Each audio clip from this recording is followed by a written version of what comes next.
El medidor G1.6 se utiliza cuando se va a instalar cocina de 8 kilovatios, como la que estamos viendo ahí, que corresponde a una... Esa es una cubierta, entonces de 4 puestos y cada fogoncito de 2 kilovatios le estamos poniendo. Cuando se va a instalar también horno de 4 kilovatios, el que se empotra debajo de la cocina. Así en total tendríamos 12 kilovatios. Estamos contando los kilovatios porque nos interesa saber hasta qué potencia podemos utilizar el medidor G1.6. Bien, un calentador de 13 kilovatios, un calentadorcito de esos de paso, de muro, de esos monousuario de 13 kilovatios. Acumulamos entonces así 8 y 4, 12 y 13 son 25 kilovatios. Bien, y también podemos instalar una secadora, un equipo que tenga 5 kilovatios. Acumulando todo, entonces nos da un total de 30 kilovatios. Bien, vamos a parar ahí porque más de ahí no deberíamos instalar con un medidor G1.6. Haciendo cuenta, entonces el resumen es ese, ¿cierto? Esos 4 equipos o su equivalente en potencia. Pero ¿por qué la potencia no debe superar los 30 kilovatios? Bien, antes que nada tenemos que mirar lo que son las potencias. Hay diferentes tipos de potencias, ¿cierto? Entonces, sabemos que la potencia es la capacidad, por ejemplo, en el caso de un fogón o de un quemador, es la capacidad que tiene el quemador de emitir calor, cantidad de energía en la unidad de tiempo. Es más potente un quemador mientras mayor cantidad de energía libere en la unidad de tiempo. La cocina, por ejemplo, podemos hablar que tiene, y vamos de hecho a distinguir entre 3 tipos de potencia: potencia de diseño, potencia nominal y potencia útil. La cocina, por ejemplo, en la cocina de diseño son las potencias más infladas que hay, es decir, aquellas que nos dejan un colchón para maniobrar, ¿cierto? Nos dejan un margen de seguridad. Hay un factor de seguridad que se utiliza mucho en la parte comercial e industrial, que es del 15%. Y escoger, digamos, la potencia o el consumo y aumentarle un 15%. En la parte residencial no se usa. ¿Pero por qué? Porque se utilizan las potencias de diseño que están infladas ya de por sí. Por ejemplo, la cocina tiene 8 kilovatios, pero realmente la potencia nominal o del fabricante no son 8 kilovatios, sino que son por cada fogoncito 1.6, y como son 4, entonces tenemos un total de 6.4 kilovatios para la cocina. Y si hablamos de la potencia útil, es realmente la potencia que desarrolla ese quemador, porque no hay ninguna máquina 100% eficiente. Entonces tenemos una serie de pérdidas por calor. Realmente será de 4.5. Al multiplicar, digamos, la potencia nominal por el 70%, por 0.7 me da 4.5. Y así con lo otro. Por ejemplo, la del horno es de 4. Estamos tomando una potencia de un fabricante de 3 kilovatios.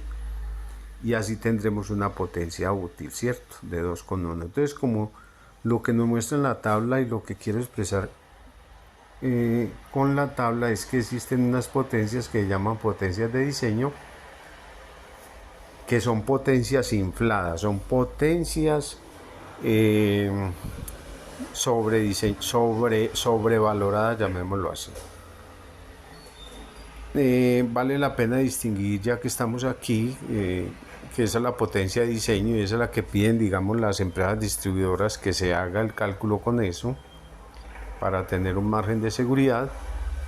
Que las potencias nominales son las potencias de los fabricantes, lo que se espera del equipo, pero es muy teórica, es un sueño, es utópica, digámoslo así, porque tendría que ser un aparato que funcionara 100% perfecto. Y por último tenemos la potencia útil, que es realmente la que entrega ese equipo, porque nunca jamás una máquina será 100% eficiente. una eficiencia, le estamos colocando una eficiencia del 70% a cada quemador, y es mucho. Bien, una vez hecho esto, entonces nos volvemos y nos preguntamos por qué la potencia está a 30 kilovatios. Entonces, listo. Para eso tenemos que hablar del caudal. El caudal se define como la potencia sobre el poder calorífico. Esa relación es la relación que se utiliza para realizar los cálculos. La potencia siempre será en kilovatios. O la unidad normal es en kilovatios también. Bueno, será en kilovatios, y el poder calorífico en este caso es kilovatio hora sobre metro cúbico. Kilovatios hora, ahí me faltó un datico, paso a componerlo. Listo, es decir que el caudal es potencia sobre poder calorífico.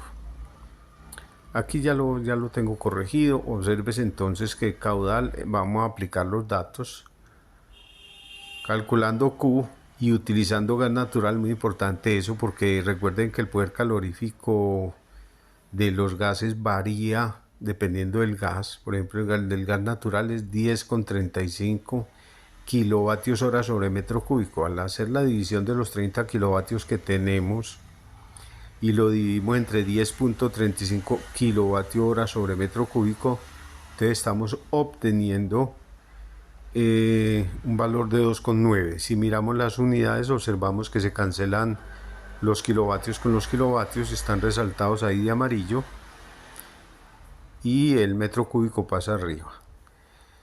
Matemáticas elementales, o sea que entonces tendremos un consumo, un caudal que puede hacer el usuario con un medidor G1.6.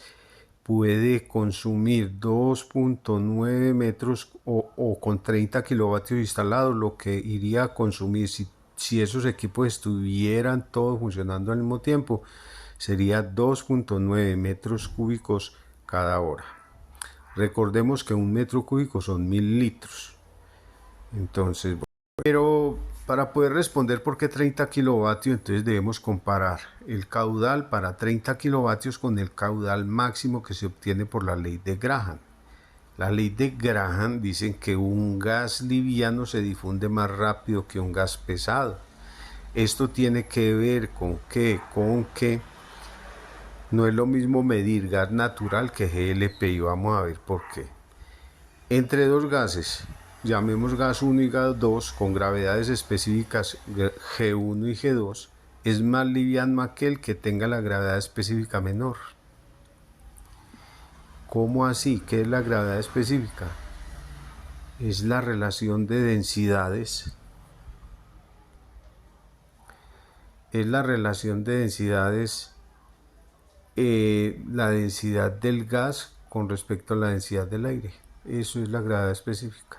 Cuando usted toma la densidad del gas natural y la divide entre la densidad del aire a unas condiciones de presión y temperatura estándar de laboratorio, va a tener entonces una gravedad específica. Eso es lo que se conoce como gravedad específica. Vamos en esta tabla, como tenemos aquí, vamos a dar las gravedades específicas de los gases respecto al aire. El gas 1 lo vamos a llamar el gas natural y la gravedad específica será de 0,6, no es ni siquiera 1. El gas 2, el aire es la sustancia referencia, es el gas referencia respecto a los gases. Todos los gases, el gas referencia con respecto al que se toma todo lo de los demás gases es el aire, así como todos los líquidos se refieren es al agua, o sea, la sustancia, el referente es el agua. Aquí es el aire. La gravedad específica del aire a condiciones estándar será 1. Y la gravedad específica del gas licuado del petróleo es de 1,52. Entonces, si analizamos esto, podemos decir aquí que las gravedades están así: 0,6, que es la del gas natural, menor que 1, que es la del aire, menor que 1,52, comparando gravedad específica. O sea que la gravedad específica del gas 1, G1, es menor que la G2, menor que la G3. O sea que la gravedad específica del gas natural es menor que la gravedad específica del aire, es menor que la gravedad específica del GLP. O sea que el gas natural es más liviano que el aire y el aire es a su vez más liviano que el GLP. O dicho de otra manera, el GLP es el más pesado de todos. La expresión matemática para la ley de Graham es la siguiente. Se relacionan los caudales o los consumos, o sea, la relación que existe, la división entre el caudal 1 sobre el caudal 2 deberá ser igual a la raíz cuadrada entre la gravedad específica del gas 2 sobre el gas 1. ¿Cuál va a tomar como gas 1 y gas 2? Pues normalmente uno de los dos, o yo tomo siempre el 2 como el aire, así como lo acabamos de comparar. Y el 1 lo llamo, puede ser el gas natural, o si estoy hablando del GLP, pues monto ahí los datos del GLP. Como en este caso estamos trabajando con gas natural, entonces lo haremos con gas natural. En esa fórmula Q1 y Q2 son caudales o consumos y G1 y G2 son las gravedades específicas. 1 y 2 representan los gases cuyos caudales se requieren calcular.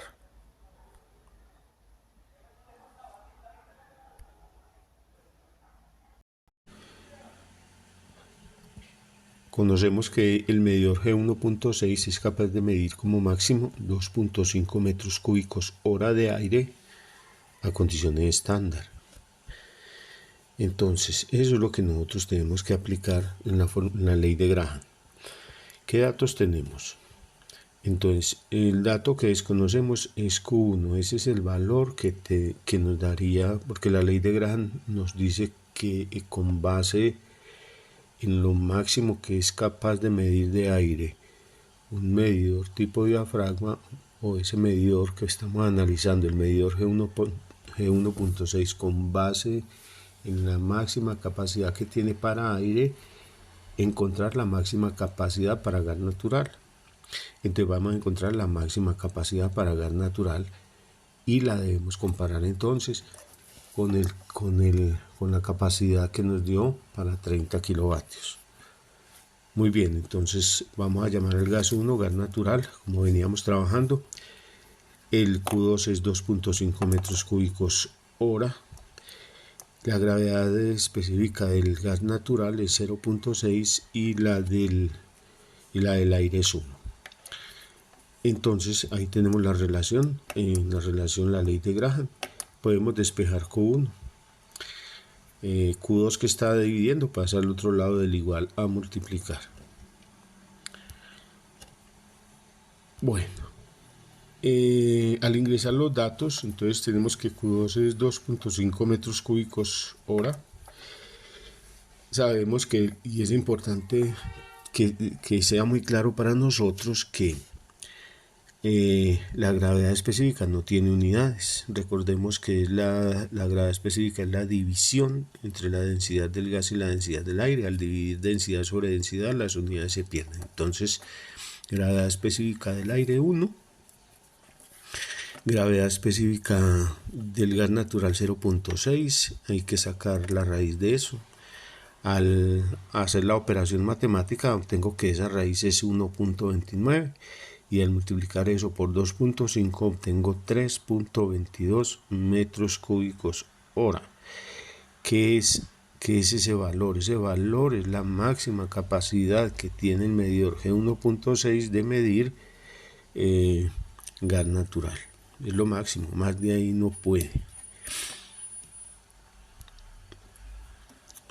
Bien, ahora comparamos el Q, que es 2.9 metros cúbicos hora, ese caudal era para 30 kilovatios, con el que acabamos de encontrar, que es 3.22 metros cúbicos hora, o sea, comparamos 2.9 con 3.22, y observamos que 2.9 es menor que 3.22, o sea, esto quiere decir que se pueden instalar 30 kilovatios, y nos queda un poquitico más, podemos instalar otra potencia adicional.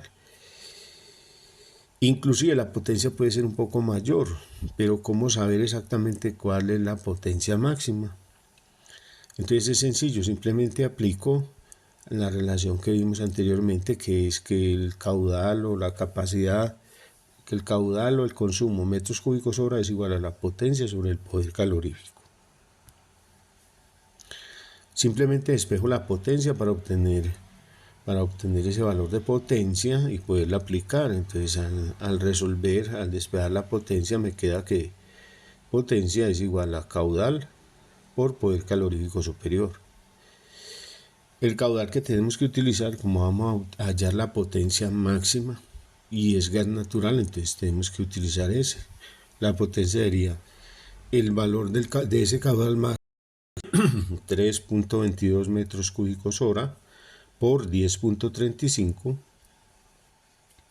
kilovatios hora sobre metro cúbico, y ese valor me da 33 kilovatios. Como gran conclusión, entonces tenemos que decir que el medidor G1.6 está hecho para medir a condiciones para ser instalado con 33 kilovatios a condiciones estándar. Recordemos que las condiciones estándar son una atmósfera y 15.5 grados centígrados. Muy bien.